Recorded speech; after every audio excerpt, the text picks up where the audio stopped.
ನಮಸ್ಕಾರ ಎಲ್ಲರಿಗೂ welcome to Karnataka exams. So ನಾವು ಇವತ್ತು 5th ಮತ್ತು 6th April related important current ಅಫೇರ್ಸ್ನ ಡಿಸ್ಕಷನ್ ಮಾಡ್ಕೊಳ್ಳೋಣ. ನೀವು ಹೊಸಬರಾಗಿದ್ದರೆ ಚಾನಲ್ಗೆ ಸಬ್ಸ್ಕ್ರೈಬ್ ಮಾಡ್ಕೊಳ್ಳೋದನ್ನ ಕನ್ಸಿಡರ್ ಮಾಡ್ಕೊಂಡಿರಿ. ಅದೇ ಥರ ಬೆಲ್ ಐಕಾನ್ನು ಕೂಡ ಪ್ರೆಸ್ ಮಾಡ್ಕೊಂಡಿರಿ ಅಂತಂದರೆ ನಾನು ನೆಕ್ಸ್ಟ್ ಟೈಮ್ ವೀಡಿಯೋ ಹಾಕಿದ ತಕ್ಷಣ ನಿಮಗೆ ನೋಟಿಫಿಕೇಶನ್ ಬಂದಿರುತ್ತೆ. ನೀವು ಆವಾಗಲೇ ವೀಡಿಯೋನ ನೋಡ್ಕೊಂಡಿರ್ಬೋದು. ವೀಡಿಯೋನ ಲಾಸ್ಟ್ವರೆಗೂ ನೋಡ್ಕೊಂಡಿರಿ. ಇಷ್ಟ ಆಗಿದ್ದರೆ ನಿಮಗೆ ಲೈಕ್ ಬಟನ್ನು ಕೂಡ ನೀವು ಪ್ರೆಸ್ ಮಾಡ್ಕೊಂಡಿರಿ. ಈ ವಿಡಿಯೋ PDF ಏನಾದರೂ ನಿಮಗೆ ಬೇಕಾಗಿದ್ದರೆ ಟೆಲಿಗ್ರಾಮ್ ಚಾನಲಲ್ಲಿ ಫಾಲೋ ಮಾಡ್ಕೊಂಡಿರಿ. ಹಾಗೂ ಡೈಲಿ ಅಪ್ಡೇಟ್ಸ್ಗೋಸ್ಕರ ನೀವು ಇನ್ಸ್ಟಾಗ್ರಾಮ್ ಪೇಜ್ನು ಕೂಡ ಫಾಲೋ ಮಾಡ್ಕೋಬೋದು. ಎರಡರದ್ದು ಲಿಂಕು ನಾನು ಡಿಸ್ಕ್ರಿಪ್ಷನಲ್ಲಿ ಪ್ರೊವೈಡ್ ಮಾಡ್ಕೊಂಡಿರ್ತೀನಿ. ಇನ್ನು ನೀವು ಯೂಟ್ಯೂಬ್ ಚಾನಲ್ನ ಸಬ್ಸ್ಕ್ರೈಬ್ ಮಾಡ್ಕೊಂಡಿಲ್ಲ ಅಂತಂದರೆ ಚಾನಲ್ನ ಸಬ್ಸ್ಕ್ರೈಬ್ ಮಾಡ್ಕೊಂಡಿರಿ. ಹಾಗೆ ಬೆಲ್ ಐಕಾನ್ನು ಕೂಡ ಪ್ರೆಸ್ ಮಾಡ್ಕೊಂಡಿರಿ ಅಂತಂದರೆ ನಾನು ಹೊಸ ವಿಡಿಯೋ ಹಾಕಿದ ತಕ್ಷಣ ನಿಮಗೆ ತಕ್ಷಣ ನೋಟಿಫಿಕೇಶನ್ ಬಂದ್ಬಿಟ್ಟಿರುತ್ತೆ. ಸ್ಟೇಟ್ ಇಶ್ಯೂ ನೋಡ್ಕೊಳ್ಳೋಣ ನಾವು ಫಸ್ಟು. ಸೊ ನೋಡಿ, water scarcity has hit crops badly ಅಂತ ಹೇಳ್ಬಿಟ್ಟು ಒಂದು ಆರ್ಟಿಕಲ್ನ ಕೊಟ್ಟಿದ್ರು. ಇದು ಏನು ಹೇಳ್ತಾ ಇದೆ ಅಂತಂದರೆ, ನೋಡಿ, ನೀರು ಕಮ್ಮಿ ಇರೋದ್ರಿಂದ ವೆಜಿಟೇಬಲ್ ಪ್ರೈಸಸ್ಸು, ಫ್ರೂಟ್ ಪ್ರೈಸಸ್ಸು ಇವೆಲ್ಲದೂ ಕೂಡ ತುಂಬ ಜಾಸ್ತಿ ಆಗಿದೆ. ಎಕ್ಸಾಂಪಲ್ ನಾವು ನೋಡ್ಕೋಬೇಕು ಅಂತಂದರೆ, ಮುಂಚೆ ಈ ಟೈಮ್ ಅಷ್ಟೊತ್ತಿಗೆ ನಮಗೆ ಮ್ಯಾಂಗೋಸು ತುಂಬ ಜಾಸ್ತಿ ಅವೈಲೇಬಲ್ ಇರುವಂಥದ್ದು. ಬಟ್ ಇವಾಗ ಏನಾಗಿದೆ ಅಂತಂದರೆ ಆಲ್ಮೋಸ್ಟ್ 60% ನಮಗೆ ಮ್ಯಾಂಗೋ ಸೇಲ್ಸು ಕೂಡ ಡೌನ್ ಆಗೋಗ್ಬಿಟ್ಟಿದೆ. ಮತ್ತು ಅದರದ್ದು ಕಾಸ್ಟಿಂಗು ಕೂಡ ಸ್ವಲ್ಪ ನಮಗೆ ಜಾಸ್ತಿ ಬೀಳ್ತಾ ಇದೆ. ಇದನ್ನು ಕಂಪೆನ್ಸೇಟ್ ಮಾಡ್ಕೋಬೇಕು ಅಂತಂದರೆ ನಾವು ವಾಟರ್ ಟ್ಯಾಂಕರ್ಸ್ ಎಲ್ಲ ಯೂಸ್ ಮಾಡ್ಕೋಬೇಕಾಗಿರುತ್ತೆ. ಅಂತಂದರೆ example farmers water tankers use ಮಾಡ್ಕೋಬೇಕಾಗಿರುತ್ತೆ, ಯಾಕಂತಂದರೆ ನೀರು ಇರಲ್ವಲ್ಲ ಅದಕ್ಕೋಸ್ಕರ. ಬಟ್ ಅದನ್ನು ಯೂಸ್ ಮಾಡ್ಕೋಬೇಕಂತಂದರೆ ಅದರಲ್ಲಿ 600 ಇಂದ 800 ರೂಪೀಸ್ ಆಗುತ್ತೆ ಒಂದು ಟ್ಯಾಂಕರಿಗೆ. ಸೊ ಅದು ಕೂಡ ಅವರ ಇನ್ಪುಟ್ ಕಾಸ್ಟಿಗೆ ಆ್ಯಡ್ ಆಗೋಗ್ಬಿಡುತ್ತೆ ಅಂತ ಹೇಳ್ಬಿಟ್ಟು ಹೇಳ್ತಾ ಇದ್ದಾರೆ. ಸೊ ಅದಕ್ಕೆ ಇವಾಗ ಯುಗಾದಿಗೋಸ್ಕರ ರೇಂಜ್ನ ಇನ್ನೂ ಜಾಸ್ತಿ ಎಕ್ಸ್ಪೆಕ್ಟ್ ಮಾಡ್ತಿದ್ದಾರೆ ಅಂತ ಹೇಳ್ಬಿಟ್ಟು ಹೇಳ್ತಾ ಇದ್ದಾರೆ. ಸೊ ಇಲ್ಲಿ ಸ್ವಲ್ಪ ಕಾಸ್ಟಿಂಗ್ಸ್ ಎಲ್ಲ ಕೊಟ್ಟಿದ್ದಾರೆ. ಒಂದ್ಸರಿ ಇದನ್ನು ಹಂಗೆ ಸುಮ್ಮನೆ ಗ್ಲಾನ್ಸ್ ಮಾಡ್ಕೊಂಡಿರಿ.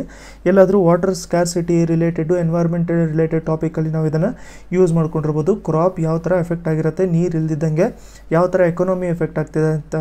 ನೆಕ್ಸ್ಟ್ ಟಾಪಿಕ್ನ ನಾವು ಡಿಸ್ಕಸ್ ಮಾಡ್ಕೊಳ್ಳೋಕ್ಕಿಂತ ಮುಂಚೆ ರೈಟ್ ಟು ಎಜುಕೇಷನ್ ಆ್ಯಕ್ಟಿನ ಸ್ವಲ್ಪ ನಾವು ಸೈಲೆಂಟ್ ಫೀಚರ್ಸ್ನ ನೋಡ್ಕೊಂಡಿರೋಣ. ಎಸ್ಪೆಷಲಿ 3 ಇಂಪಾರ್ಟೆಂಟ್ ಫೀಚರ್ಸ್ ಇದರಲ್ಲಿ ಇಂಪಾರ್ಟೆಂಟ್ ಆಗಿರುತ್ತೆ ನಮಗೆ.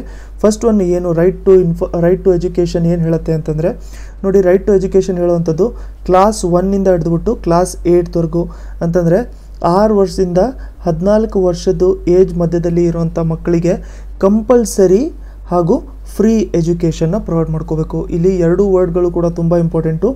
ಫ್ರೀಯಾಗಿ ಎಜುಕೇಷನ್ನ ಪ್ರೊವೈಡ್ ಮಾಡಬೇಕು ಮತ್ತು ಕಂಪಲ್ಸರಿಯಾಗಿ ಎಜುಕೇಷನ್ನ ಪ್ರೊವೈಡ್ ಮಾಡ್ಕೊಂಡಿರಬೇಕು. ಸೊ ನೋಡಿ, ಇದು ಆ್ಯಕ್ಟನ್ನು ಪಾಸ್ ಮಾಡ್ಕೊಂಡಿದ್ದು ಪಾರ್ಲಿಮೆಂಟಲ್ಲಿ 6th August 2009 ಆದರೆ ಅದು ಎಫೆಕ್ಟಿಗೆ ಬಂದಿರುವಂಥದ್ದು 1st April 2010. ಆದರೆ ಇದರಲ್ಲಿ ಇನ್ನೊಂದೇನು ನೆನ್ಪಿಟ್ಕೊಂಡಿರ್ಬೇಕು ನಾವು ಪ್ರಿಲಿಮ್ಸ್ ಪರ್ಸ್ಪೆಕ್ಟಿವಿಂದ ಅಂತಂದರೆ, ಇದರಲ್ಲಿ ಜಮ್ಮು ಆ್ಯಂಡ್ ಕಾಶ್ಮೀರು ಇನ್ಕ್ಲೂಡ್ ಆಗಿರಲ್ಲ. It applies to all states except Jammu and Kashmir. So right to education Jammu and ಕಾಶ್ಮೀರಿಗೆ ಅಪ್ಲೈ ಆಗುತ್ತೋ ಇಲ್ವೋ ಅಂತ ಕೇಳಿದ್ರೆ ಅದು ಆಗಲ್ಲ. ಸೊ ನೋಡಿ, ಇಷ್ಟು ಬೇಸಿಕ್ಸ್ ಆದಮೇಲೆ ನಾವು ಇವತ್ತಿನ ಕೊಟ್ಟಿರುವಂಥದ್ದು ಒಂದು ಆರ್ಟಿಕಲ್ನ ಡಿಸ್ಕಸ್ ಮಾಡ್ಕೊಳ್ಳೋಣ. ಇಲ್ಲೇನು ಹೇಳ್ತಿದೆ ಅಂತಂದರೆ, ಕರ್ನಾಟಕ ಸ್ಟೇಟಲ್ಲಿ ನೋಡಿ, ಮಕ್ಕಳಿಗೆ ಅದು RTE under RTE quota claim ಮಾಡ್ತಿರೋಂಥ ಮಕ್ಕಳು ಕ್ಲಾಸ್ 8th ಆದಮೇಲೆ ಎಜುಕೇಷನ್ನ ಕಂಟಿನ್ಯೂ ಮಾಡ್ಕೊಳ್ಳೋಂಥದ್ದು ಸ್ವಲ್ಪ ಕಷ್ಟ ಆಗ್ತಿರುತ್ತೆ ಅಂತ ಹೇಳ್ಬಿಟ್ಟು ನಮ್ಮ ಸ್ಟೇಟ್ ಗೌರ್ಮೆಂಟು ಹೈಕೋರ್ಟಿಗೆ ಹೇಳಿದೆ. ಯಾಕೆ ಕಷ್ಟ ಆಗುತ್ತೆ ಅಂತಂದರೆ, ನಾವು ಮುಂಚೆನೇ ನೋಡ್ಕೊಂಡಿರೋಂಗೆ ರೈಟ್ ಟು ಎಜುಕೇಷನ್ನು 6 ಇಯರ್ಸಿಂದ 14 ಇಯರ್ಸ್ವರೆಗೂ ಅಷ್ಟೇ ಕಂಪಲ್ಸರಿ ಎಜುಕೇಷನ್ ಅಂತ ಹೇಳ್ಬಿಟ್ಟು ಹೇಳ್ತಾ ಇರುತ್ತೆ. 14 ಇಯರ್ಸ್ ಅಂತಂದರೆ 8th ಸ್ಟ್ಯಾಂಡರ್ಡು ಕಂಪಲ್ಸರಿ ಅಂತ ಹೇಳ್ಬಿಟ್ಟು ಹೇಳ್ತಾ ಇರುತ್ತೆ. ಸೊ ಅದಕ್ಕೆ 8th ಸ್ಟ್ಯಾಂಡರ್ಡ್ ಆದಮೇಲೆ ಅಕಸ್ಮಾತ್ ಮಕ್ಕಳು ಏನಾದ್ರು ಕಂಟಿನ್ಯೂ ಮಾಡ್ಕೋಬೇಕು RTE ಕೋಟಾ ಅಂಡರಲ್ಲಿ ಅಂತಂದರೆ ಅವ್ರಿಗೆ ಫೀಸ್ನ ರೀಇಂಬರ್ಸ್ ಮಾಡಬೇಕಲ್ಲ. ಸೊ ಫೀಸ್ ಅವ್ರೇನು ತುಂಬಿರ್ತಾರೆ ಅದನ್ನು ವಾಪಸ್ ಅವ್ರಿಗೆ ಪೇ ಮಾಡಬೇಕು. ಸೊ ಆ ಥರ ಪೇ ಮಾಡ್ಕೊಳ್ಳೋಂಥದ್ದು ತುಂಬ ಕಷ್ಟ ಆಗುತ್ತೆ ಅಂತ ಹೇಳ್ಬಿಟ್ಟು ಹೇಳ್ತಾ ಇದ್ದಾರೆ. ಸೊ ಅದಕ್ಕೋಸ್ಕರ the amendment to Karnataka right to education rules, so amendment ಕೂಡ ಮಾಡ್ತಾ ಇದ್ದಾರೆ. ಇದರಲ್ಲಿ ಕೋಟಾಸು ಪ್ರೊವೈಡ್ ಮಾಡ್ಕೋಬೇಕು, ಇನ್ನೂ ಸ್ವಲ್ಪ ನಾವು ಎಕ್ಸ್ಪ್ಯಾಂಡ್ ಮಾಡಬೇಕು, ಇನ್ನು ನಾವು ಫ್ರೀ ಎಜುಕೇಷನ್ನ ಎಕ್ಸ್ಟೆಂಡ್ ಮಾಡಬೇಕು ಅಂತ ಹೇಳ್ಬಿಟ್ಟು. ಬಟ್ ಅದೇನು ಅಂತಂದರೆ, ಅಕಸ್ಮಾತ್ ಆ ಥರ ಎಕ್ಸ್ಟೆಂಡ್ ಆಗಿರಲಿಲ್ಲ ಅಂತಂದರೆ ಸ್ವಲ್ಪ ಕಷ್ಟ ಆಗುತ್ತೆ ಅಂತ ಹೇಳ್ಬಿಟ್ಟು ಹೇಳ್ತಾ ಇದ್ದಾರೆ. ಅದನ್ನು ಬಿಟ್ಬಿಟ್ಟು ನಾವು ನೋಡ್ಕೊಂಡಿದ್ರೆ ಗೌರ್ಮೆಂಟು ನಿಯರ್ಲಿ 1000 crore ಅಲೋಕೇಟ್ ಮಾಡ್ಕೊಂಡ್ಬಿಟ್ಟಿದ್ದಾರೆ ಇದನ್ನು ರೀಇಂಬರ್ಸ್ ಮಾಡೋಕ್ಕೆ. ಅಂತಂದರೆ ಏನು RTE ಅಂಡರಲ್ಲಿ ಮಕ್ಕಳು ಏನು ಅಡ್ಮಿಷನ್ ತೊಗೊಂಡಿರ್ತಾರೆ ಅವರು ಅಮೌಂಟನ್ನ ವಾಪಸ್ ಕೊಡಬೇಕಲ್ಲ, ಅದಕ್ಕೆ ರೀಇಂಬರ್ಸ್ ಮಾಡೋದು ಅಂತ ಹೇಳ್ಬಿಟ್ಟು ಹೇಳ್ತಾರಲ್ಲ. ಸೊ ಅದಕ್ಕೆ ರೀಇಂಬರ್ಸ್ಮೆಂಟು, ಫೀಸ್ನ ರೀಇಂಬರ್ಸ್ಮೆಂಟ್ ಮಾಡುವಂಥದ್ದು RTE ಕೋಟಾ ಸೀಟ್ಸಲ್ಲಿ ಅನ್ಏಡೆಡ್ ಸ್ಕೂಲ್ಸ್ಗೂ ಕೂಡ ಇದನ್ನು ಪ್ರೊವೈಡ್ ಮಾಡ್ಕೊಂಡಿರ್ತಾರೆ. ಜೊತೆಗೆ ಸ್ಟೇಟ್ ಗೌರ್ಮೆಂಟ್ ಏನು ಹೇಳ್ತಿದೆ ಅಂತಂದರೆ, ನಿಯರ್ಲಿ 1030 crore ಅವ್ರಿಗೆ ಬೇಕಾಗಿರುತ್ತೆ. ಇವಾಗ ಇರೋವಂಥ ಏನು 24,000, ನಿಯರ್ಲಿ ನಮಗೆ 25,000 ಸ್ಕೂಲ್ಸ್ ಏನಿದ್ದಾವೆ ಗೌರ್ಮೆಂಟ್ ಸ್ಕೂಲ್ಸು, ಅವುಗಳಲ್ಲಿ ನಾವು ಇನ್ಫ್ರಾಸ್ಟ್ರಕ್ಚರ್ನ ಇಂಪ್ರೂವ್ ಮಾಡ್ಕೋಬೇಕು ಅಂತ. ಸೊ 25,000 ಗೌರ್ಮೆಂಟ್ ಸ್ಕೂಲ್ಸ್ಗಳಲ್ಲಿ ನಾವು ನಿಯರ್ಲಿ ಇನ್ಫ್ರಾಸ್ಟ್ರಕ್ಚರ್ನ ಇಂಪ್ರೂವ್ ಮಾಡ್ಕೋಬೇಕು. ಸೊ ಅದಕ್ಕೋಸ್ಕರ ನಾವು ಪ್ರೈವೇಟಿಗೆ ಕೊಡೋವಂಥದ್ದು, ಪ್ರೈವೇಟ್ ಸ್ಕೂಲ್ಸ್ಗೆ ಫ್ರೀನ ರೀಇಂಬರ್ಸ್ ಮಾಡೋವಂಥದ್ದು ನಾವು ನಿಲ್ಲಿಸೋವಂಥದ್ದು ಕನ್ಸಿಡರ್ ಮಾಡ್ಕೊಳ್ಳಿ ಅಂತ ಹೇಳ್ಬಿಟ್ಟು ಅವ್ರು ಹೇಳ್ತಾ ಇದ್ದಾರೆ. ಎಕ್ಸಾಂಪಲ್ ನಾವು ನೋಡ್ಕೋಬೇಕು ಅಂತಂದರೆ Kerala state, Kerala doesn't reimburse to private school. So private ಸ್ಕೂಲ್ಸ್ಗೆ ಕೇರಳ ರೀಇಂಬರ್ಸ್ ಮಾಡ್ಕೊಳಕ್ಕೆ ಹೋಗಲ್ಲ. ನೆಕ್ಸ್ಟ್ ನಾವು ಎಲೆಕ್ಟೋರಲ್ ಬಾಂಡ್ಸ್ ಬಗ್ಗೆ ಸ್ವಲ್ಪ ಡಿಸ್ಕಸ್ ಮಾಡ್ಕೊಳ್ಳೋಣ. ಎಲೆಕ್ಟೋರಲ್ ಬಾಂಡ್ಸು ಸ್ಟಾರ್ಟ್ ಮಾಡಿರೋಂಥದ್ದೇ ಯಾಕೆ ಅಂತಂದರೆ ಯಾರು ಯಾವ ಪಾರ್ಟಿಗೆ ಡೊನೇಷನ್ ಕೊಡ್ತಾರೆ ಅನ್ನೋದು ಗೊತ್ತಾಗಬಾರ್ದು ಅನ್ನೋದೊಂದು ಪರ್ಪಸ್ ಇಟ್ಕೊಂಡು ಎಲೆಕ್ಟೋರಲ್ ಬಾಂಡ್ಸು ಸ್ಟಾರ್ಟ್ ಮಾಡ್ಕೊಂಡಿರೋಂಥದ್ದು. ಇದು ಯಾಕೆ ಇಂಪಾರ್ಟೆಂಟ್ ಆಗುತ್ತೆ, ಇದಕ್ಕೆ ನಾವೊಂದು ಎಕ್ಸಾಂಪಲ್ನ ತೊಗೊಳೋಣ. ಸೊ ಇವಾಗ ಎ ಅಂತ ಒಂದು ಪಾರ್ಟಿ ಇದೆ, ನೆಕ್ಸ್ಟು ಬಿ ಅಂತ ಒಂದು ಪಾರ್ಟಿ ಇದೆ, ಆಯಿತಾ. ಸೊ ಇವಾಗ 2 ಕಂಪನೀಸ್ ಇದ್ದಾವೆ, ABC ಅಂತ ಒಂದು ಕಂಪನಿ ಇದೆ, XYZ ಅಂತ ಒಂದು ಕಂಪನಿ ಇದೆ. ಸೊ ಏನು ಮಾಡ್ತಿರತ್ತೆ ಅಂತಂದರೆ ABC ಕಂಪನಿ ಮುಂಚೆ ಏನು ಮಾಡ್ಕೊತಾ ಇತ್ತು, ಸೊ ಇವರು ನಂಬಿಕೆ ಇತ್ತು ಇವ್ರಿಗೆ ಬಿ ವಿನ್ ಆಗುತ್ತೆ ಅಂತ ಹೇಳ್ಬಿಟ್ಟು, ಸೊ ಬಿ ಪಾರ್ಟಿ ವಿನ್ ಆಗುತ್ತೆ ಅಂತ. ಸೊ ಅದಕ್ಕೆ ಇವರೆಲ್ಲ ಅಮೌಂಟು ಅಥವಾ ಫಂಡಿಂಗ್ಸು ಬಿ ಪಾರ್ಟಿಗೆ ಕೊಡ್ತಾ ಇರ್ತಾರೆ. ಯಾಕೆ ಬಿ ಪಾರ್ಟಿ ಕೊಡ್ತಿರ್ತಾರೆ ಇವರು ಫಂಡಿಂಗ್ಸು ಅಂತಂದರೆ, ಬಿ ಪಾರ್ಟಿಯವರು ರೂಲಿಂಗಿಗೆ ಬಂದರೆ ಇವ್ರಿಗೆ ಬೇಕಾಗಿರೋಂಗೆ ಏನಾದರೂ ಒಂದು ಸ್ವಲ್ಪ ಪಾಲಿಸಿ ಮಾಡಲಿ ಅಂತ ಹೇಳ್ಬಿಟ್ಟು. ಸೊ ಇದು ಮುಂಚೆಯಿಂದನೂ ಕೂಡ ಇದೇ ಥರ ನಡ್ಕೊಂಡು ಬರ್ತಾ ಇರುತ್ತೆ. XYZ ಅವ್ರು ಏನು ಮಾಡ್ತಾರೆ, ಸೊ XYZ ಅವ್ರು ಏನು ಮಾಡ್ತಾರೆ ಅಂತಂದರೆ ಇವರು ಎ ಪಾರ್ಟಿಗೆ ದುಡ್ಡು ಕೊಡ್ತಾ ಇರ್ತಾರೆ. ಸೊ ಎ ಪಾರ್ಟಿಗೆ ಇವರು ದುಡ್ಡು ಕೊಡ್ತಾ ಇರ್ತಾರೆ. ಯಾಕೆ ಅಂತಂದರೆ ಎ ಪಾರ್ಟಿ ಅಕಸ್ಮಾತ್ ಏನಾದರೂ ಎಲೆಕ್ಷನಲ್ಲಿ ವಿನ್ ಆದರೆ ಇವ್ರಿಗೆ ಹೆಲ್ಪ್ ಮಾಡಲಿ ಅಂತ. ಸೊ ಪಾಲಿಸೀಸು ಪ್ರೋಗ್ರಾಮ್ಸ್ ಎಲ್ಲದು XYZ ಅವ್ರಿಗೆ ಹೆಲ್ಪ್ ಆಗೋಂಗೆ ಏನಾದ್ರು ಮಾಡ್ಬೋದು ಅಂತ ಹೇಳ್ಬಿಟ್ಟು ಎ ಪಾರ್ಟಿಗೆ XYZ ಫಂಡಿಂಗ್ ಮಾಡ್ತಾ ಇರ್ತಾರೆ. ಇವೆರಡು ನೆನ್ಪಿಟ್ಕೊಂಡಿರಿ, ಇವೆರಡು ಕಂಪನಿಗಳು. ಸೊ ಕಂಪನಿಗಳು ಎಕ್ಸಾಂಪಲ್ಗೆ ಹೇಳ್ತಾ ಇರೋವಂಥದ್ದು. ಸೊ ಇವಾಗ ಅಕಸ್ಮಾತ್ ಏನಾದರೂ ಎ ಪಾರ್ಟಿ ವಿನ್ ಆಗೋಗ್ಬಿಡುತ್ತೆ ಅಂತ ಅಂದ್ಕೊಳ್ಳಿ. ಎ ಪಾರ್ಟಿ ವಿನ್ ಆಗೋಗ್ಬಿಟ್ರೆ ಏನು ಮಾಡ್ತಾರೆ, ಇವರು ದುಡ್ಡು ನಾರ್ಮಲಾಗಿ ಫಂಡಿಂಗ್ಸು ಇವರು XYZ ಅಂತ ಈಸ್ಕೊಂಡಿರೋದ್ರಿಂದ XYZಗೆ ಹೆಲ್ಪ್ ಆಗೋ ಥರ ಇವರು ಪಾಲಿಸೀಸ್ ಮಾಡ್ತಾರೆ. ಜೊತೆಗೆ ABCಗೆ ಹೆಲ್ಪ್ ಆಗದೆ ಇರೋ ಥರ ಪಾಲಿಸೀಸು ಮಾಡ್ಕೊತಾರೆ. ಸೊ ಇದನ್ನು ಮುಂಚೆಯಿಂದನೂ ಕೂಡ ಇದೇ ಥರ ನಡ್ಕೊಂಡು ಬರ್ತಾ ಇದೆ. ಈಗ ಜಸ್ಟ್ ಕಂಪನೀಸ್ ಬಗ್ಗೆ ನಾನು ಎಕ್ಸಾಂಪಲ್ ಕೊಡ್ತಾ ಇದ್ದೀನಿ ಅಷ್ಟೇ. ಸೊ ಇದು ಬೇರೆ ಯಾವುದಕ್ಕೂ ಕೂಡ ಅಪ್ಲೈ ಆಗ್ತಾ ಇರುತ್ತೆ. ಸೊ ಅದಕ್ಕೋಸ್ಕರ ಇವಾಗ ಎಲೆಕ್ಟೋರ್ ಬಾಂಡ್ಸ್ ಅಂತ ಏನಕ್ಕೆ ತಂದಿದ್ರು ಅಂತಂದರೆ, ನೋಡಿ ಫಸ್ಟ್ ಆಫ್ ಆಲು ಎನಾನಿಮಿಟಿನ ನಾವು ಮೇಂಟೈನ್ ಮಾಡ್ಕೋಬೇಕು. ಯಾರಿಗೆ ಕೊಡ್ತಾ ಇದ್ದಾರೆ ಅಮೌಂಟು ಅಂತ ಹೇಳ್ಬಿಟ್ಟು ಗೊತ್ತಾಗಬಾರ್ದು ಅಂತ ಹೇಳ್ಬಿಟ್ಟು ಹೇಳ್ತಾಯಿದ್ರು. ಬಟ್ ಆದರೆ ಜಾಸ್ತಿ ಅಮೌಂಟಲ್ಲಿ ಏನಾದ್ರು ಕೊಡಬೇಕು ಅಂತಂದರೆ, ಎಕ್ಸಾಂಪಲ್ 20,000ಕಿಂತ ಏನಾದ್ರು ಜಾಸ್ತಿ ಕೊಡಬೇಕು ಅಂತಂದರೆ ಅವಾಗ ನಾವು ನಮ್ಮ ಪ್ರೂಫ್ಸು ಕೂಡ ಕೊಡಬೇಕಾಗುತ್ತೆ. ಪ್ರೂಫ್ಸ್ ಅಂತಂದರೆ ಯಾರು ಡೊನೇಟ್ ಮಾಡ್ತಾ ಇರ್ತಾರೆ ಅವ್ರ ಬಗ್ಗೆ ಗೊತ್ತಾಗಿರಬೇಕು ಅಂತ ಹೇಳ್ಬಿಟ್ಟು ಆಗುತ್ತೆ. ಸೊ ಅದೊಂಥರ brief introduction electoral bonds related. So ಇದನ್ನು ಪೊಲಿಟಿಕಲ್ ವಿಕ್ಟಿಮೈಸೇಷನಿಂದ ಪ್ರೊಟೆಕ್ಟ್ ಮಾಡ್ಕೊಳ್ಳೋದಕ್ಕೋಸ್ಕರ ಅಂತ ಹೇಳ್ಬಿಟ್ಟು ಮಾಡಿರೋವಂಥದ್ದು. ಪೊಲಿಟಿಕಲ್ ವಿಕ್ಟಿಮೈಸೇಷನ್ ಅಂತಂದರೆ ನಾವು ನೋಡ್ಕೊಂಡಲ್ಲ, ಒಬ್ಬರಿಗೆ ಪ್ರಾಫಿಟ್ಟು ಇನ್ನೊಬ್ಬರಿಗೆ ಲಾಸ್ ಆಗೋ ಥರ ಅಂತ. ಆದರೆ ಇವಾಗ ಆಪೋಸಿಷನ್ ಪಾರ್ಟಿಗಳೆಲ್ಲ ಏನು ಹೇಳ್ತಿದ್ದಾವೆ ಅಂತಂದರೆ, ಇವೆಲ್ಲ ಮಾಡ್ತಿರೋವಂಥದ್ದು ರೂಲಿಂಗ್ ಪಾರ್ಟಿ ಯಾಕೆ ಇದನ್ನು ಮಾಡ್ಕೊಂಡಿರೋವಂಥದ್ದು ಅಂತಂದರೆ ಇಲ್ಲೀಗಲ್ ಡೊನೇಷನ್ನ ಈಸ್ಕೊಳ್ಳೋದಕ್ಕೋಸ್ಕರ ಈ ಥರ ರೂಲ್ಸು ಮಾಡ್ಕೊಂಡಿದೆ. ಎಲೆಕ್ಟೋರಲ್ ಬಾಂಡ್ಸ್ ರೀತಿಯಲ್ಲಿ ಇಲ್ಲೀಗಲ್ ಡೊನೇಷನ್ನ ಈಸ್ಕೋಬೇಕು ಅಂತ ಹೇಳ್ಬಿಟ್ಟು ಈ ಥರ ರೂಲ್ಸ್ ಮಾಡ್ಕೊಂಡಿದೆ ಅಂತ ಹೇಳ್ಬಿಟ್ಟು ಆಪೋಸಿಷನ್ ಪಾರ್ಟೀಸು ಹೇಳ್ತಾ ಇದ್ದಾವೆ. ಏನಾಗ್ತಿದೆ ಅಂತಂದರೆ ಟ್ರಾನ್ಸ್ಪರೆನ್ಸಿ ಇನ್ನೂ ಕಮ್ಮಿ ಆಗ್ತಿದೆ ಅಂತ ಹೇಳ್ಬಿಟ್ಟು ಹೇಳ್ತಾ ಇದ್ದಾರೆ. ಯಾಕೆ ಅಂತಂದರೆ ಯಾರು ಅಮೌಂಟು ಕೊಟ್ಟಿರ್ತಾರೆ ಅದೇ ಗೊತ್ತಾಗಿರಲ್ಲ. ಸೊ ಈ ರೀತಿಯಲ್ಲಿ ಜಾಸ್ತಿ ಅಮೌಂಟ್ನ ಈಸ್ಕೊತಾ ಇರ್ತಾರೆ. ಸೊ ಇದರಿಂದ ಟ್ರಾನ್ಸ್ಪರೆನ್ಸಿನೇ ಇರಲ್ಲ ಅಂತ ಹೇಳ್ಬಿಟ್ಟು ಆಪೋಸಿಷನ್ ಪಾರ್ಟೀಸು ಕೂಡ ಹೇಳ್ತಾ ಇದ್ದಾರೆ. ಸೊ ಎಲೆಕ್ಟೋರಲ್ ಬಾಂಡ್ಸ್ ಅಂದರೆ ಏನಾಗಿರುತ್ತೆ, ಅದೊಂಥರ ನಾನ್ ಇಂಟ್ರೆಸ್ಟ್ ಸೆಕ್ಯೂರಿಟಿ ಬಾಂಡ್ಸ್ ಆಗಿರುತ್ತೆ. ಸೊ ಇದನ್ನು ಸ್ಟೇಟ್ ಬ್ಯಾಂಕ್ ಆಫ್ ಇಂಡಿಯಾ ಅವ್ರದ್ದು ಡೆಸಿಗ್ನೇಟೆಡ್ ಬ್ರಾಂಚಸ್ಗಳಿಂದ ನಾವು ಪರ್ಚೇಸ್ ಮಾಡ್ಕೊಂಡಿರ್ಬೋದು. ಮತ್ತು ಯಾವ ಪಾರ್ಟಿಗೆ ಅಂತ ಹೇಳ್ಬಿಟ್ಟು ನಾವು ಕೊಟ್ಟಿರ್ತೀವಿ ಆ ಅಮೌಂಟ್ನ, ಅದು ವ್ಯಾಲಿಡಿಟಿ ಬರೀ 15 ದಿನ ಇರೋದಷ್ಟೇ. ಅದ್ರ ಒಳಗಡೆ ಅವರು ಕೂಡ ಅದನ್ನು ಎನ್ಕ್ಯಾಶ್ ಮಾಡ್ಕೊಂಡಿರಬೇಕು, ಆವಾಗಲೇ ಅವ್ರಿಗೆ ಆ ಅಮೌಂಟು ಕೂಡ ಸಿಗ್ತಾ ಇರುತ್ತೆ. ಸೊ ಅದಕ್ಕೆ under this only the party has to clear the bonds and get amount ಅಂತಂದರೆ 15 ದಿನದ ಒಳಗಡೆ ಇವರು ಇದನ್ನು ಕ್ಲಿಯರ್ ಮಾಡಿಕೊಂಡು ಬಾಂಡ್ಸ್ನ ಅಮೌಂಟ್ನ ಈಸ್ಕೊಂಡಿರಬೇಕು. ಎಲ್ಲದು ಕೂಡ ಡಿಜಿಟಲಿ ಕಂಡಕ್ಟ್ ಮಾಡ್ತಿರ್ತಾರೆ ಅಂತ ಹೇಳ್ಬಿಟ್ಟು ಹೇಳ್ತಾ ಇದ್ದಾರೆ. ಸೊ ಈ ಥರ ಎಲೆಕ್ಟೋರಲ್ ಬಾಂಡ್ಸು ಕೆಲಸ ಮಾಡ್ತಾ ಇರುತ್ತೆ. ಬಟ್ ಯಾರು ಡೊನೇಟ್ ಮಾಡಿದ್ದಾರೆ, ಯಾರಿಗೆ ಡೊನೇಟ್ ಮಾಡಿದ್ದಾರೆ ಅನ್ನೋದೇ ಗೊತ್ತಾಗ್ತಾ ಇರಲ್ಲ. ಸೊ ಅದಕ್ಕೆ election commission of India also said that there is reduction in reduced transparency. So ಟ್ರಾನ್ಸ್ಪರೆನ್ಸಿನೂ ಕೂಡ ತುಂಬ ಕಮ್ಮಿ ಆಗ್ತಿದೆ ಅಂತ ಹೇಳ್ಬಿಟ್ಟು ಎಲೆಕ್ಷನ್ ಕಮಿಷನ್ ಆಫ್ ಇಂಡಿಯಾನೂ ಕೂಡ ಹೇಳ್ಕೊಂಡಿದೆ. ಬಟ್ ಗೌರ್ಮೆಂಟ್ ಆಫ್ ಇಂಡಿಯಾ ಏನು ಹೇಳುತ್ತೆ ಅಂತಂದರೆ, ಇವಾಗಿರುವಂಥದ್ದು ಪೊಲಿಟಿಕಲ್ ಪಾರ್ಟಿ ಏನು ಹೇಳುತ್ತೆ, 2 ಪರ್ಪಸ್ ಏನಿದೆ ಅದರದ್ದು ಅಂತ ಹೇಳ್ಬಿಟ್ಟು ಒಂದ್ಸರಿ ನಾವು ನೋಡ್ಕೊಂಡಿರೋಣ. ಸೊ ಗೌರ್ಮೆಂಟು 2 ಪರ್ಪಸ್ ಹೇಳುತ್ತೆ ಬಾಂಡಿಗೆ. ಫಸ್ಟ್ ಒಂದು ಬಂದ್ಬಿಟ್ಟು greater accountability in political funding ಅಂತಂದರೆ ಇವಾಗ state bank of India through bonds ಬರೋದ್ರಿಂದ ಎಷ್ಟು ಅಮೌಂಟ್ ಬಂದಿದೆ ಅಂತ ಅಟ್ಲೀಸ್ಟು ಗೊತ್ತಾಗೇ ಆಗುತ್ತಲ್ವ.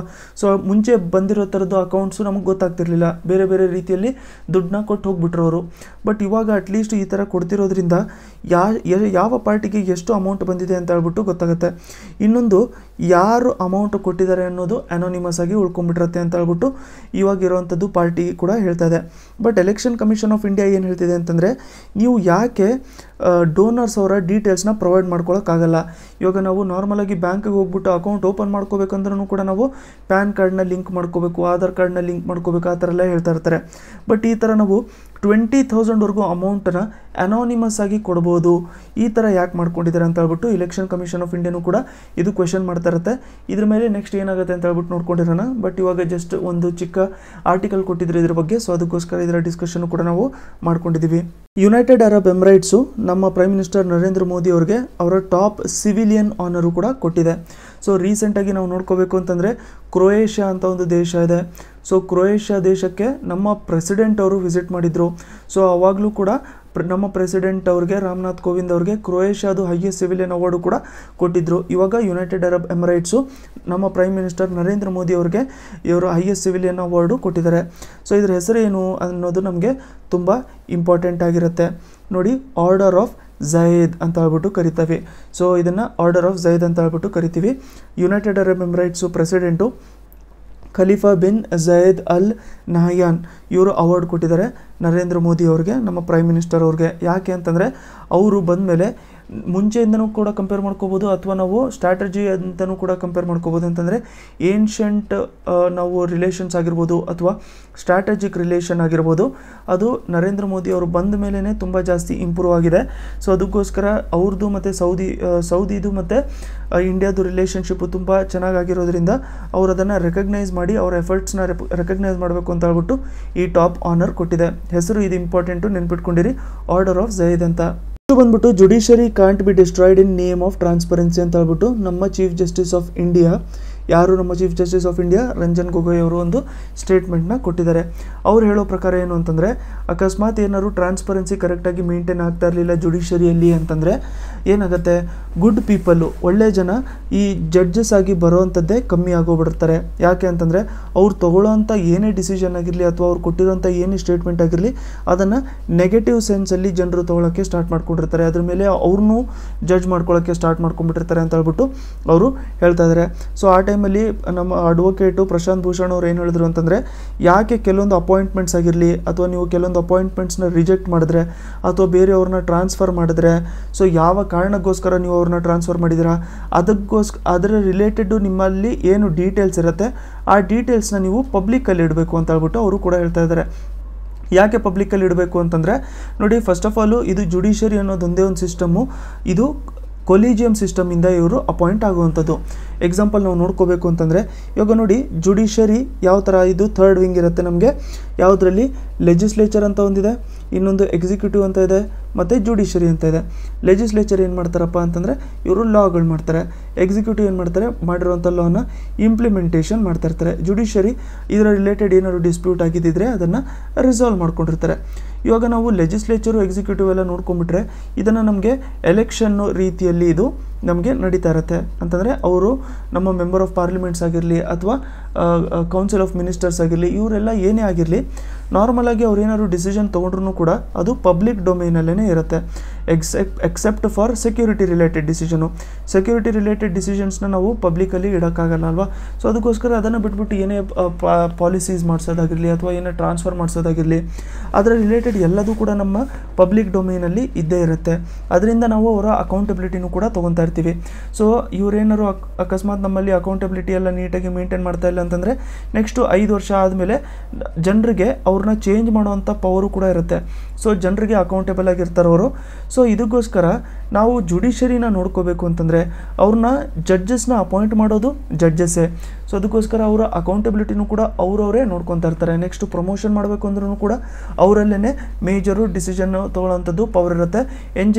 NJAC ಅಂತ ಹೇಳ್ಬಿಟ್ಟು ಒಂದು ಸ್ಟಾರ್ಟ್ ಮಾಡಿದರು, ನ್ಯಾಷನಲ್ ಜುಡಿಷಿಯಲ್ ಅಪಾಯಿಂಟ್ಮೆಂಟ್ ಕೌನ್ಸಿಲ್ ಅಂತ. ಸೊ ಅದನ್ನು ಕೂಡ NJACನೂ ಕೂಡ ಅವರು ಸ್ಕ್ರ್ಯಾಪ್ ಮಾಡ್ಕೊಂಡ್ಬಿಟ್ಟಿದ್ರು. ಅದಕ್ಕೆ ಇವಾಗ ಅಡ್ವೊಕೇಟು ಪ್ರಶಾಂತ್ ಭೂಷಣ್ ಅವರು ಏನು ಹೇಳ್ತಿದ್ರು ಅಂತಂದರೆ, ನೀವು ತೊಗೊಳ್ಳೋವಂಥದ್ದು ಏನೇ ಡಿಸಿಷನ್ನು, ಅಪಾಯಿಂಟ್ಮೆಂಟ್ಸು, ರಿಜೆಕ್ಷನ್ಸು ಅದಕ್ಕೆ ಏನು ಕಾರಣ ಆಗಿರುತ್ತೆ ಆ ಕಾರಣನ ನೀವು ಪಬ್ಲಿಕ್ ಡೊಮೈನಲ್ಲಿ ಇಟ್ಟಿರಿ ಅಂತ ಹೇಳ್ಬಿಟ್ಟು ಹೇಳಿದರು. ಆ ಟೈಮಲ್ಲಿ ಚೀಫ್ ಜಸ್ಟಿಸ್ ಆಫ್ ಇಂಡಿಯಾ ಏನು ಹೇಳಿದ್ರು ಅಂತಂದರೆ, ಈ ಥರ ನಾವು ಅದನ್ನು ಪಬ್ಲಿಸೈಸ್ ಮಾಡೋದ್ರಿಂದ ಟ್ರಾನ್ಸ್ಪರೆನ್ಸಿ ನಮ್ಮದು ಇಂಪ್ಲಿಮೆಂಟೇಷನಲ್ಲಿ ಸ್ವಲ್ಪ ಎಫೆಕ್ಟ್ ಆಗ್ತಾ ಇರುತ್ತೆ. ಸೊ ಅದಕ್ಕೋಸ್ಕರ ನಾವು ಅದನ್ನು ಪಬ್ಲಿಸೈಸ್ ಮಾಡೋಂಗಿಲ್ಲ ಅಂತ ಹೇಳ್ಬಿಟ್ಟು ಅವರೊಂದು ಡಿಸಿಷನ್ನು ಕೂಡ ತೊಗೊಂಡಿದ್ದಾರೆ. ಸೊ ಅದಕ್ಕೋಸ್ಕರ ಒಂದು ಚಿಕ್ಕ ಆರ್ಟಿಕಲ್ ಕೊಟ್ಟಿದ್ರು, ಇದನ್ನು ಕೂಡ ಒಂದ್ಸರಿ ನೀವು ನೋಡ್ಕೊಂಡಿರಿ. ನೆಕ್ಸ್ಟು ನಮೋ ಟಿ ವಿ ರಿಲೇಟೆಡ್ ಒಂದು ಕಾಂಟ್ರವರ್ಸಿ ಕೂಡ ಹೋಗ್ಬಿಟ್ಟಿದೆ. ಸೊ ನಮೋ ಟಿ ವಿ ಇದನ್ನು ನೋಡಿ, ಸ್ಟಾರ್ಟಿಂಗಲ್ಲಿ ನಾವು ನೋಡ್ಕೋಬೇಕು ಅಂತಂದರೆ ಗುಜರಾತ್ ರೀಜನಲ್ಲಿ ಇದನ್ನು ಸ್ಟಾರ್ಟ್ ಮಾಡ್ಕೊಂಡ್ಬಿಟ್ಟಿದ್ರು. ಆ ಟೈಮಲ್ಲೂ ಕೂಡ ಅಲ್ಲಿ ಎಲೆಕ್ಷನ್ಸ್ ಇತ್ತು, ಬಟ್ ಆ ಗುಜರಾತ್ ರೀಜನಲ್ಲಿ ಇದನ್ನು ಸ್ಟಾರ್ಟ್ ಮಾಡ್ಕೊಂಡ್ಬಿಟ್ಟಿದ್ರು ನಮೋ ಟಿ ವಿ ಅಂತ. ಸೊ ನಮೋ ಫುಲ್ ಫಾರ್ಮ್ ಏನು ಅಂತಂದರೆ ನರೇಂದ್ರ ಮೋದಿ ಅಂತ. ಸೊ ಇವರು ನಮೋ ಟಿ ವಿಯಲ್ಲಿ ಆಬ್ವಿಯಸ್ಲಿ ಅವ್ರು ಏನು ಮಾಡ್ಕೊತಾ ಇರ್ತಾರೆ ಅಂತಂದರೆ, ಪ್ರೈಮ್ ಮಿನಿಸ್ಟರ್ ಮಾಡಿರೋವಂಥದ್ದು ಏನೇನು ಕೆಲಸಗಳಿರುತ್ತಲ್ಲ ಅದನ್ನೆಲ್ಲ ಅವರು ಪಬ್ಲಿಸೈಸ್ ಮಾಡ್ತಾ ಇರ್ತಾರೆ. ಸೊ ಅದಕ್ಕೋಸ್ಕರ ಇವಾಗ ಆಪೋಸಿಷನ್ ಎಲ್ಲ ಏನು ಹೇಳ್ತಿದೆ ಅಂತಂದರೆ, ನೋಡಿ ಫಸ್ಟ್ ಆಫ್ ಆಲು ಇದು ನಮೋ ಟಿ ವಿ ಅಂತ ಹೇಳ್ಬಿಟ್ಟು ಇವಾಗ ರೀಸೆಂಟಾಗಿ ಮಾರ್ಚ್ 31 D2H ಪ್ಲಾಟ್ಫಾರ್ಮ್ಸಲ್ಲೆಲ್ಲ ಬಂದುಬಿಟ್ಟಿದ್ದಾವೆ. ಸೊ ಅದಕ್ಕೋಸ್ಕರ ಇವರು ಎಲೆಕ್ಷನ್ ಕಮಿಷನ್ ಆಫ್ ಇಂಡಿಯಾಗೂ ಕೂಡ ಹೇಳಿದ್ದಾರೆ, ನೋಡಿ ಇವರು ಈ ಥರ ಟೆಲಿಕಾಸ್ಟ್ ಮಾಡೋದ್ರಿಂದ model code of conduct affect ಆಗ್ತಾ ಇರುತ್ತೆ. ಯಾಕಂತಂದರೆ ಮಾಡೆಲ್ ಕೋಡ್ ಆಫ್ ಕಂಡಕ್ಟು ಯಾವತ್ತು ಎಲೆಕ್ಷನ್ ಅನೌನ್ಸ್ ಮಾಡ್ಕೊಂಡಿರ್ತಾರೆ ಅವತ್ತಿಂದಾನೇ ನಮಗೆ ಮಾಡೆಲ್ ಕೋಡ್ ಆಫ್ ಕಂಡಕ್ಟು ಕೂಡ ಸ್ಟಾರ್ಟ್ ಆಗೋಗ್ಬಿಟ್ಟಿರುತ್ತೆ. ಸೊ ಈ ಟೈಮಲ್ಲಿ ಈ ಥರ ಒಂದು ಟಿ ವಿ ಚಾನಲಲ್ಲಿ ಅದು ಒಂಥರ ಪ್ರಮೋಟ್ ಮಾಡ್ದಂಗೂ ಕೂಡ ಆಗ್ತಾ ಇರುತ್ತೆ. ಜೊತೆಗೆ ಕೇಳಿದ್ರೆ ಬೇರೆ ಸರ್ವಿಸ್ ಪ್ರೊವೈಡರ್ಸ್ ಅವ್ರಿಗೆ ಅದು ಫುಲ್ ಫ್ರೀ ಆಗಿರುತ್ತೆ, ಮತ್ತು ಕಂಪಲ್ಸರಿಯಾಗೂ ಕೂಡ ಅದು ಬಂದುಬಿಟ್ಟಿರುತ್ತೆ ಎಲ್ಲ ಪ್ಲ್ಯಾಟ್ಫಾರ್ಮ್ಸಲ್ಲೂ. ಸೊ ಅದಕ್ಕೋಸ್ಕರ ಅದನ್ನು ನೋಡ್ಕೊತಾನೆ ಇರ್ಬೋದು ಅಂತ ಹೇಳ್ಬಿಟ್ಟು ಹೇಳ್ತಾ ಇರ್ತಾರೆ. ಸೊ ಅದಕ್ಕೋಸ್ಕರ ಇದೇನಾಗುತ್ತೆ ಅಂತಂದರೆ, ಈ ಥರ ಇರೋದ್ರಿಂದ ಪ್ರಮೋಷನ್ ಅವ್ರದ್ದು ತುಂಬ ಜಾಸ್ತಿ ಆಗ್ತಾ ಇರುತ್ತೆ. ಸೊ ಅದು ಮಾಡೆಲ್ ಕೋಡ್ ಆಫ್ ಕಂಡಕ್ಟಿಗೆ ಅಗೇನ್ಸ್ಟ್ ಆಗಿರುತ್ತೆ. ಅದಕ್ಕೋಸ್ಕರ ಎಲೆಕ್ಷನ್ ಕಮಿಷನ್ ಏನು ಮಾಡಿದೆ ಅಂತಂದರೆ, ಇನ್ಫಾರ್ಮೇಷನ್ನು ಆ್ಯಂಡ್ ಬ್ರಾಡ್ಕಾಸ್ಟಿಂಗ್ ಮಿನಿಸ್ಟ್ರಿಯಿಂದ ಸ್ವಲ್ಪ ಇನ್ಫಾರ್ಮೇಷನ್ನ ಕೇಳಿದೆ, ನೀವು ಯಾವ ರಿಲೇಟೆಡ್ಡು ಇದನ್ನು ಲಾಂಚ್ ಮಾಡಿರೋವಂಥದ್ದು. ಯಾಕಂತಂದರೆ ಇನ್ನೂ ಕೂಡ ಕ್ಲಿಯರಾಗಿ ಹೇಳಿಲ್ಲ, ನಮೋ ಟಿ ವಿ ಇದೇನಾದರೂ ಎಂಟರ್ಟೈನ್ಮೆಂಟ್ ಚಾನಲ್ ಆಗಿರುತ್ತಾ ಅಥವಾ ನ್ಯೂಸ್ ಚಾನಲ್ ಆಗಿರುತ್ತಾ, ಯಾವ ಥರ ಚಾನಲ್ ಆಗಿರುತ್ತೆ ಅನ್ನೋದು ಕೂಡ ನಮಗೆ ಇನ್ನೂ ಡೀಟೇಲಾಗಿ ಕೊಟ್ಟಿಲ್ಲ. ಸೊ ಅದಕ್ಕೋಸ್ಕರ ಇನ್ಫಾರ್ಮೇಷನ್ ಆ್ಯಂಡ್ ಬ್ರಾಡ್ಕಾಸ್ಟಿಂಗ್ ಮಿನಿಸ್ಟ್ರಿ ಇವರು ಇನ್ನು ಇದಕ್ಕೆ ಎಲೆಕ್ಷನ್ ಕಮಿಷನ್ಗೆ ಇನ್ಫಾರ್ಮೇಷನ್ ಕೊಡೋಕ್ಕಿದೆ. ಯಾಕಂತಂದರೆ ಈಗ ರೀಸೆಂಟಾಗಿ ಇದು D2H ಪ್ಲಾಟ್ಫಾರ್ಮಲ್ಲಿ ಬಂದಿರೋದ್ರಿಂದ ಇದ್ರ ಮೇಲೆ ನೆಕ್ಸ್ಟ್ ಏನು ಡಿಸಿಷನ್ ತೊಗೊತಾರೆ ಅಂತ ಹೇಳ್ಬಿಟ್ಟು ನೋಡ್ಕೋಬೇಕಾಗಿರುತ್ತೆ. ನೆಕ್ಸ್ಟು ಇನ್ಫಾರ್ಮೇಷನ್ ಆ್ಯಂಡ್ ಬ್ರಾಡ್ಕಾಸ್ಟಿಂಗ್ ಮಿನಿಸ್ಟ್ರಿನೇ ಎಲ್ಲ ಈ ಥರ ಲೈಸೆನ್ಸ್ ಕೊಡೋದಕ್ಕೆ ಕಾರಣ ಆಗಿರುತ್ತೆ. ಸೊ ಅದಕ್ಕೋಸ್ಕರ ಎಲೆಕ್ಷನ್ ಕಮಿಷನ್ ಆಫ್ ಇಂಡಿಯಾ ಅವ್ರ ಹತ್ರನೇ ಅದು ಪರ್ಮಿಷನ್ನ ಅದರ ರಿಲೇಟೆಡ್ ಡೀಟೇಲ್ಸ್ನ ಕೇಳಿದ್ದಾರೆ. ನೆಕ್ಸ್ಟು ಆಸ್ ಇಂಡೆಕ್ಸ್ ಬಗ್ಗೆ ನೋಡ್ಕೊಳ್ಳೋಣ. ಆಸ್ ಇಂಡೆಕ್ಸ್ ಅಂತಂದ್ರೆ ಏನು? ಆಸ್ಟ್ರೇಲಿಯಾ ಇಂಡಿಯಾ ಎಕ್ಸಸೈಸ್ ಅಂತ. Australia India exercise 2019. ಇದ್ರ ಬಗ್ಗೆ ನಾವು ನೋಡ್ಕೋಬೇಕು ಅಂತಂದರೆ, ಇದೊಂದು navy related exercise. First one 2015 ವಿಶಾಖಪಟ್ಟಣಮಲ್ಲಿ ಕಂಡಕ್ಟ್ ಮಾಡ್ಕೊಂಡಿದ್ರು. ಅದಾದಮೇಲೆ 2 ವರ್ಷ ಆದಮೇಲೆ 2017 ಇದನ್ನು ಆಸ್ಟ್ರೇಲಿಯಾದಲ್ಲಿ ಫ್ರೀ ಮ್ಯಾಂಟಲಲ್ಲೇ ಇದನ್ನು ಕಂಡಕ್ಟ್ ಮಾಡ್ಕೊಂಡಿದ್ರು. ಇವಾಗ 2 ವರ್ಷ ಆದಮೇಲೆ 2019 ಇವಾಗ ಮತ್ತೆ ವಿಶಾಖಪಟ್ಟಣಮಲ್ಲಿ ಇದನ್ನು ಕಂಡಕ್ಟ್ ಮಾಡ್ಕೊತಾ ಇರ್ತಾರೆ. ಸೊ ಇದರಲ್ಲಿ ಆಪರೇಷನಲ್ ಇಂಟರ್ ಆಪರೇಬಿಲಿಟಿ ಮೇಲೆ ಕೆಲಸ ಮಾಡ್ತಾ ಇರ್ತಾರೆ. ಅಂತಂದರೆ ಅಕಸ್ಮಾತ್ ಏನಾದ್ರು ಫ್ಯೂಚರಲ್ಲಿ ಸಿಚುವೇಶನ್ ಬಂತು ಅಂತ ಅಂದ್ಕೊಳ್ಳಿ, ಅದರಲ್ಲಿ ಇಂಡಿಯನ್ ನೇವಿ ಅವ್ರ ಜೊತೆಗೆ ಆಸ್ಟ್ರೇಲಿಯನ್ ನೇವಿನೂ ಕೂಡ ಜೊತೆಗೆ ಕೋಆಪ್ರೇಟ್ ಮಾಡಿಕೊಂಡು ಕೆಲಸ ಮಾಡ್ಕೋಬೇಕು ಅಂತಂದರೆ ಆ ಟೈಮಲ್ಲಿ ಕೋಆರ್ಡಿನೇಷನ್ ಇರಬೇಕು ಅಂತ ಹೇಳ್ಬಿಟ್ಟು ಮುಂಚೆನೇ ಈ ಥರ ಎಕ್ಸಸೈಸ್ ಮೂಲಕ ಅವರು ಪ್ರಾಕ್ಟೀಸ್ ಮಾಡ್ಕೊತಾ ಇರ್ತಾರೆ. ಒಂದು ಏನು ನೆನ್ಪಿಟ್ಕೊಂಡಿರಬೇಕು ಅಂತಂದರೆ, ಇದರಲ್ಲಿ 2 ವರ್ಷಕ್ಕೊಂದ್ಸರಿ ಇದು ಕಂಡಕ್ಟ್ ಆಗುವಂಥದ್ದು ಆಸ್ ಇಂಡೆಕ್ಸ್ 2019 ಅಥವಾ ಆಸ್ ಇಂಡೆಕ್ಸ್ ಅಂತ. Next MH-60R multi mission helicopters. So ಇದನ್ನು ಕೊಡೋದಕ್ಕೋಸ್ಕರ ಇವಾಗ US ಡಿಪಾರ್ಟ್ಮೆಂಟು ಅಪ್ರೂವ್ ಮಾಡ್ಕೊಂಡ್ಬಿಟ್ಟಿದೆ, ಇದನ್ನು ಇಂಡಿಯಾಗೆ ಕೊಟ್ಟಿರ್ತಾರೆ. ಸೊ ಇದು 24 MH-60R ಮಲ್ಟಿ ಮಿಷನ್ ಹೆಲಿಕಾಪ್ಟರ್ಸು ಇವಾಗ ಇಂಡಿಯಾಗೆ ಬರುತ್ತೆ. ಸೊ ಇದನ್ನು ಫಾರಿನ್ ಮಿಲಿಟರಿ ಸೇಲ್ಸು ಪ್ರೋಗ್ರಾಮ್ ಅಂಡರಲ್ಲಿ ಮಾಡ್ಕೊಂಡಿರೋವಂಥದ್ದು. ಸೊ ಇದು ನೋಡಿ ಆಲ್ಮೋಸ್ಟ್ ವರ್ಲ್ಡಲ್ಲಿ ಮೋಸ್ಟ್ ಅಡ್ವಾನ್ಸ್ಡ್ ಮ್ಯಾರಿಟೈಮ್ ಹೆಲಿಕಾಪ್ಟರ್ ಅಂತ ಹೇಳ್ಬಿಟ್ಟು ಇದನ್ನು ಕನ್ಸಿಡರ್ ಮಾಡ್ಕೊಂಡಿರೋವಂಥದ್ದು. MH-60 Romeo sea hawk helicopter, ಇದನ್ನು ಮೋಸ್ಟ್ ಅಡ್ವಾನ್ಸ್ಡ್ ಮ್ಯಾರಿಟೈಮ್ ಹೆಲಿಕಾಪ್ಟರ್ ಅಂತಲೂ ಕೂಡ ಕರಿತೀವಿ. ಇದರಿಂದ ನಮ್ಗೆ ಏನಾಗುತ್ತೆ ಅಂತಂದರೆ, ಆಲ್ಮೋಸ್ಟು ಬೇರೆ ದೇಶದವ್ರದ್ದು ಏನಾದ್ರು ಸಬ್ಮರೀನ್ ಇದ್ದಿದ್ದರೆ ಅದನ್ನು ಹುಡುಕ್ಬಿಟ್ಟು ಅದನ್ನು ಹಂಟ್ ಮಾಡೋದ್ರಲ್ಲಿ ನಮಗೆ ತುಂಬ ಹೆಲ್ಪ್ಫುಲ್ ಆಗಿರುತ್ತೆ. ಎಲ್ಲಿ ಕನ್ಸ್ಟ್ರಕ್ಷನ್ ಮಾಡ್ಕೊಂಡಿರೋದು ಇದನ್ನು ಅಂತಂದರೆ ಲಾಕ್ಹೀಡ್ ಮಾರ್ಟಿನಲ್ಲಿ construction ಮಾಡ್ಕೊಂಡಿರೋವಂಥದ್ದು.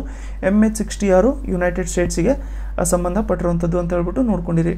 Next Dandanata festival. So Dandanata festival ಎಲ್ಲಿ ಸೆಲೆಬ್ರೇಟ್ ಮಾಡಿರ್ತಾರೆ ಇದನ್ನು ಅಂತಂದರೆ, ಸೌತ್ ಒಡಿಸ್ಸಾದಲ್ಲಿ ಇದನ್ನು ಸೆಲೆಬ್ರೇಟ್ ಮಾಡ್ಕೊಂಡಿರ್ತಾರೆ. ಸೊ 21 ದಿನ ಇದನ್ನು ಫೆಸ್ಟಿವಲ್ನ ಸೆಲೆಬ್ರೇಟ್ ಮಾಡ್ಕೊತಾ ಇರ್ತಾರೆ. ಫೋಕ್ ಡ್ಯಾನ್ಸು ಕೂಡ ಇದರಲ್ಲಿ ಕಂಡಕ್ಟ್ ಮಾಡ್ಕೊತಾ ಇರ್ತಾರೆ. ಚೈತ್ರ ಟೈಮಲ್ಲಿ ಇದನ್ನು ಸ್ಟಾರ್ಟ್ ಮಾಡ್ಕೊಂಡಿರ್ತಾರೆ, ಇದರ ರಿಲೇಟೆಡು ಸೆಲೆಬ್ರೇಷನು. ಸೊ ಇದರಲ್ಲಿ ಯಾರ್ಯಾರು ಸೆಲೆಬ್ರೇಟ್ ಮಾಡ್ಕೊಂಡಿರ್ತಾರಲ್ಲ, ಇದರಲ್ಲಿ ಯಾರ್ಯಾರು ಪಾರ್ಟಿಸಿಪೇಟ್ ಮಾಡ್ಕೊಂಡಿರ್ತಾರೆ ಅವ್ರನ್ನ ದಂಡುವಾಜ್ ಅಂತ ಹೇಳ್ಬಿಟ್ಟು ಕೂಡ ಕರಿತಾ ಇರ್ತಾರೆ. ದಂಡುವಾಜ್ ಅಂತಂದ್ರೆ ಏನು? ಒಂಥರ ದಂಡ ಕೊಡೋದು ಮಾಡೋದು ಅಂತಂದರೆ ಅವ್ರಿಗವರೇ ಪನಿಷ್ಮೆಂಟ್ ಕೊಡ್ತಾ ಇರ್ತಾರೆ. ಅದಕ್ಕೋಸ್ಕರ ಇದನ್ನು punish them self inflicted pain ಅಂತ ಹೇಳ್ಬಿಟ್ಟು ಕರಿತಾ ಇರ್ತಾರೆ. ಎಕ್ಸಾಂಪಲು, ಇವಾಗ ಏನಾದರೂ ಮಧ್ಯಾಹ್ನ ತುಂಬ ಜಾಸ್ತಿ ಬಿಸಿಲು ಇರಬೇಕಾದ್ರೆ ಆ ಟೈಮು ಏನಾದರೂ ಬಿಸಿಲಲ್ಲಿ ಏನಾದರೂ ಪರ್ಫಾರ್ಮ್ ಮಾಡೋವಂಥದ್ದು, ಅಥವಾ ನೈಟ್ ಹೊತ್ತಲ್ಲಿ ಇದ್ರ ಮೇಲೆ ನಡೆಯುವಂಥದ್ದು, ಸೊ ಅದು ಕೋಲ್ ಮೇಲೆ ನಡೆಯುವಂಥದ್ದು. ಸೊ ಆ ಥರದ್ದೊಂಥರ ಸೆಲ್ಫ್ ಪನಿಷ್ಮೆಂಟ್ ಕೊಡೋವಂಥದ್ದು ಇದು ಫೆಸ್ಟಿವಲ್ಲು ಕಂಡಕ್ಟ್ ಮಾಡ್ಕೊಂಡಿರ್ತಾರೆ. ಸೊ ದಂಡನಾಟ ಫೆಸ್ಟಿವಲ್ ಅಂತಂದರೆ ಸೌತ್ ಒಡಿಸ್ಸಾಗೆ ಸಂಬಂಧಪಟ್ಟಿರುವಂಥದ್ದು ಅಂತ ಹೇಳ್ಬಿಟ್ಟು ನೋಡ್ಕೊಂಡಿರಿ. ಸೊ ವಿಡಿಯೋ ನಿಮ್ಗೆ ಇಷ್ಟ ಆಗಿದ್ದು ಬೆನಿಫಿಷಿಯಲ್ ಅಂತ ಅನಿಸಿದ್ರೆ ಈ ಕಡೆ ಲೈಕ್ ಬಟನ್ನು ಕೂಡ ಪ್ರೆಸ್ ಮಾಡಿರಿ. ಹಾಗೆ ಸಬ್ಸ್ಕ್ರೈಬ್ ಮಾಡ್ಕೊಂಡಿಲ್ಲ ಚಾನಲ್ಗೆ ಅಂತಂದರೆ ಇಲ್ಲಿ ಸಬ್ಸ್ಕ್ರೈಬ್ ಬಟನ್ನ ಪ್ರೆಸ್ ಮಾಡಿಕೊಂಡು ಸಬ್ಸ್ಕ್ರೈಬು ಕೂಡ ಮಾಡ್ಕೊಂಡಿರಿ. ಹಾಗೆ ಬೆಲ್ ಐಕನ್ನು ಕೂಡ ಒತ್ಕೊಂಡಿರಿ, ಅಂತಂದರೆ ನೆಕ್ಸ್ಟ್ ಟೈಮ್ ನಾನು ವೀಡಿಯೋ ಹಾಕಿದ ತಕ್ಷಣ ನಿಮಗೆ ನೋಟಿಫಿಕೇಷನ್ ತಕ್ಷಣವೇ ಬಂದುಬಿಟ್ಟಿರುತ್ತೆ.